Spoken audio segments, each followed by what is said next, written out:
I need some guidance regarding my abnormal sexual history and dating.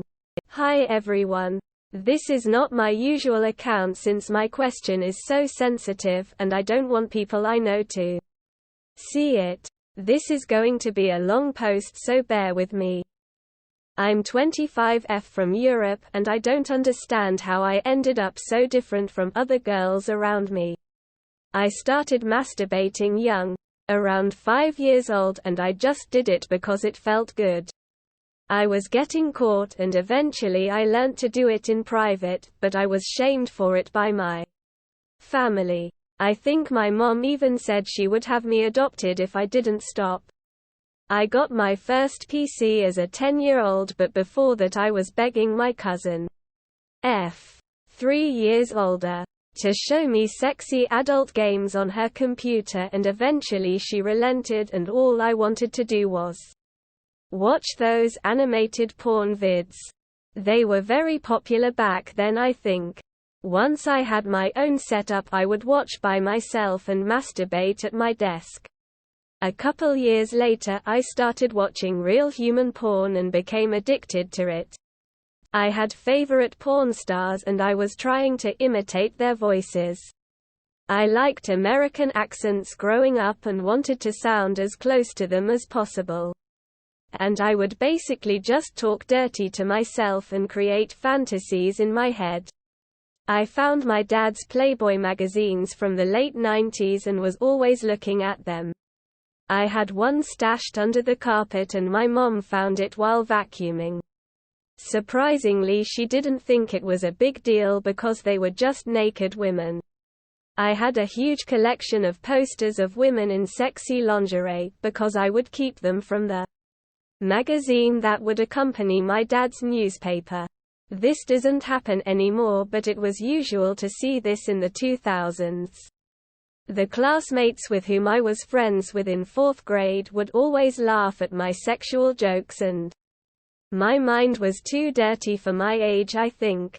I would even create funny songs with sexual undertones to entertain them during breaks. A couple of girls asked me if I was a lesbian because I was always trying to get their attention and showing off my poetry and songs to impress them, but I laughed it off and said no. I knew I was attracted to a guy classmates, so it couldn't be true. Later on, I discovered that you could indeed fancy both genders. My best friend at the time had a well-developed chest for her age, and one day she let me see them and feel them, and I realized it was more than curiosity. In middle school, my hormones were through the roof, perhaps more than what a girl should be feeling. I didn't have many friends due to health issues and insecurities, so I spent a lot of time alone with my own thoughts. I was also talking online in English on sites such as Omegle and Chatus. I was soon sexting men much older than me. I was lying about my age, and I did send underage pictures.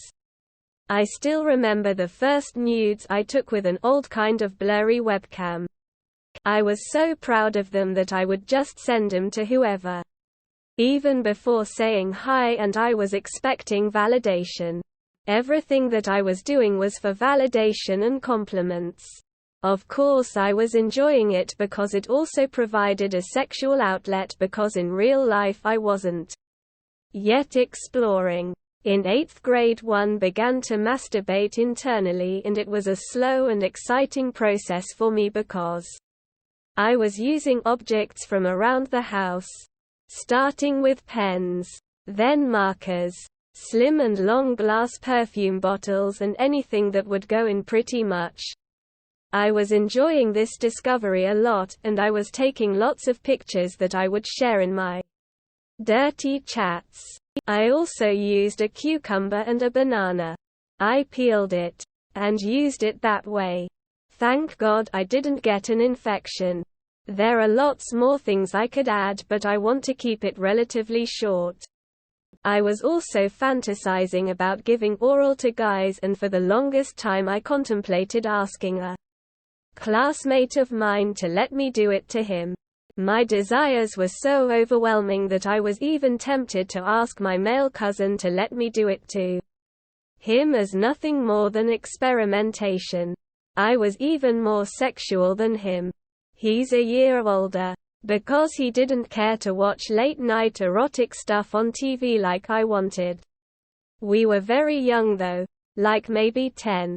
Eventually I got a boyfriend at 17 and all I wanted to do with him was lose my virginity, but we never got to that point.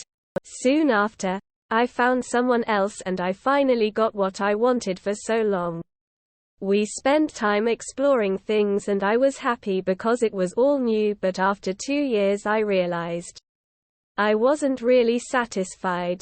Now I realize I made mistakes because I was so eager to feel it inside that I was skipping foreplay. Perhaps porn has warped my mind because I was craving more extreme acts. We broke up when I was 20 and that started a long period of attempting to find the guy that would satisfy me completely. I always preferred having sex with foreigners, especially if they were native English speakers. I don't know why my brain thought it was okay to have reckless sex with people I had just met. I could have been seriously hurt so many times. Anything could have happened. Some people were nice and actually wanted more than sex, but I rarely chose to meet again. Instead I was searching for new people.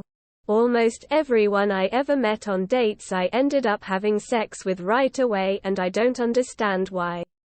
I thought that was acceptable given the culture I grew up in where girls don't engage in this behavior. I had this fantasy of being a porn star, but I knew I couldn't fully do it given that I want to have a career, and this isn't the US where it's so easy to do it. I started being a phone sex operator and getting men off that way. Then I did some custom clips and eventually I wanted to know what it felt like to get paid for sex. I did a few times for the experience of it, not because I needed money. I was also a sugar baby and I kind of still am, but we live in different countries and only meet up to travel together and have sex. He pays for everything. This year I sent someone a message on an Airbnb-type site to host me, and in return I would offer sexual favors, and I did that because accommodation was too expensive. In reality I could still afford it, but my mind thought it wasn't such a bad deal to use my body to pay. I still don't understand why I found it okay. I wasn't raised to be like this. My best friend is my age and she's still a virgin. She's beautiful and smart, so it's her own choice to wait for a good man. She only thinks I slept with 2 men my entire life. The boyfriends she knew I had, but in reality the number is so much higher. I could never be honest because it's a hard thing to justify. Before I lost my virginity for real I lied to my older cousin. That I lost it to some random guy in the park and she believed me. It felt good to have something over her because I knew that at the time she hadn't been sexual herself. I had sex with people much older than me, younger than me, not underage. And I tried a lot of BDSM.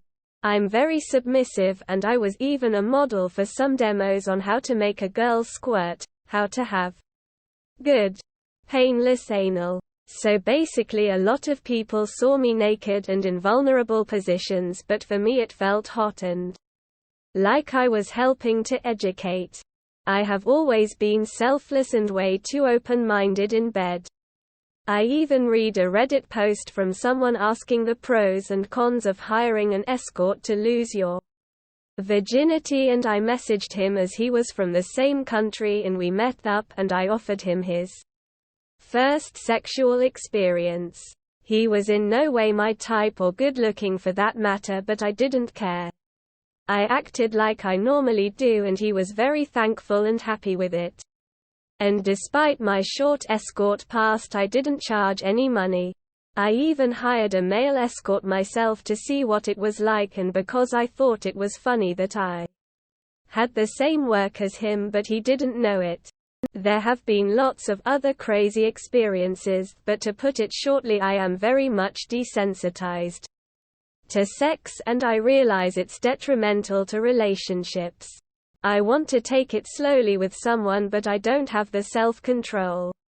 For me, it's not a big deal to respond to a guy's advances on the first date and just do it because I'm curious about his performance. I've always wondered about people's sexual sides, so for me it's fun to find out. I have used sex for so many purposes, and surprisingly it's never for pleasure, as I rarely have orgasms from sex. I have an itch that needs to get scratched, and I get desperate when there have been more than a few weeks without it. But my brain somehow forgets that I don't actually get physical pleasure from it, but still it goes crazy trying to find someone attractive enough to get sex from. I think I just like the sensation of fullness that penetration gives, and I do like foreplay now and will spend much more time on it. In the end, I like feeling close to someone, and I would love to a real genuine relationship, but it's difficult. I'm part of the crowd of hypersexualized individuals, so I can't say I blame men when they say they're only looking for something casual. Even though I want something more, I still accept the casual. I have had episodes where I had hookups with someone different every day for 4 days, and I still wanted to continue but couldn't find someone I liked. I know it's disgusting, and I don't know why I let it happen. Do you have any advice about taking it slowly and not giving in to the internal and external pressure to be sexual? I know I probably need some therapy, but I'm embarrassed to open up about all this. I think I would need to go somewhere like the UK to have more freedom of expression, because if I came clean about all this to a therapist from my country, they would just shame me to no end. Thanks for reading if you got to this point. Night 9665 commented. Okay, so here is from a guy's point of view. In no circumstance should you ever let whatever guys you're dating know any of this. If you're starting to date a guy and he's legit a decent man and checks off all the boxes and all that, and you know what he's about and got his life together, etc., etc., and you make him wait while knowing you banged some random dude of the internet in a hookup meeting, you will imminently be put into the for fun category and not take you serious at all. Because you would be literally making it harder for the good guy but easy for the randos.